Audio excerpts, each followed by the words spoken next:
अगर नितिन गडकरी ने ethanol E100 mandatory कर दिया इमीडिएटली तो तीन मेजर क्राइसिस आएंगे इंडिया में।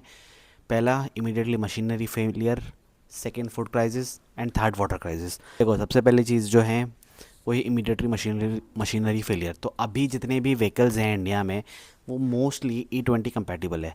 तो अगर E100 लॉन्च होता है तो E100 कंपैटिबल व्हीकल्स ही नहीं है। इसका मतलब कि जितनी मशीनरी है उसमें डैमेजेस होना स्टार्ट हो जाएंगी और धीरे धीरे करके वो जितनी मशीनरीज है वो ख़राब भी हो जाएंगी। ठीक है। सेकेंड चीज़ वाटर क्राइसिस। तो अब वाटर क्राइसिस कैसे होगा वो सबसे इंपॉर्टेंट है। देखो इथेनॉल, 1 लीटर इथेनॉल बनाने के लिए 3 से 5 लीटर डिस्टिलरी वाटर लग रहा है। अगर मैं उसको हटा दूँ, अगर मैं फूड क्रॉप से बात करूँ, जैसे कि देखो इथेनॉल किस किस चीज़ों से बनता है, मेज़, राइस और शुगर केन, इन तीनों चीज़ों से बनता है। ठीक है। अब राइस की बात करो तो हमारे 10,000 अप्रॉक्सीमेटली लीटर ऑफ वाटर लगता है अगर हम राइस से इथेनॉल बनाते हैं। अदर सोर्स पे जाऊँ शुगर केन वगैरह पे तो 3-4 हज़ार लीटर उसमें लगता है 1 लीटर इथेनॉल बनाने के लिए, वो भी कम नहीं होता। ठीक है।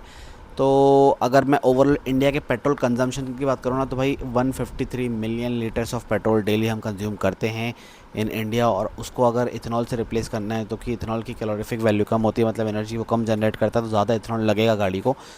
तो अगर वो देखा जाए तो तुमको कम से कम समझ लो 800 billion litre to 2 trillion litre तक का जो है इथेनॉल लगेगा डेली बेसिस पे। अब और हमारे पास अदर सोर्सेज में भी पानी जाता है, जैसे इलेक्ट्रिसिटी जनरेट होने के लिए भी पानी लगता है और बाकी अदर क्रॉप्स के लिए भी पानी की ज़रूरत पड़ती है। इसके बाद हमारा ड्रिंकिंग वाटर भी होता है। हमारे ओवरऑल और वर्ल्ड की पॉपुलेशन की बात करें तो 18% पॉपुलेशन इंडिया में है और हमारे पास सिर्फ 4% वाटर रिजर्व्स हैं।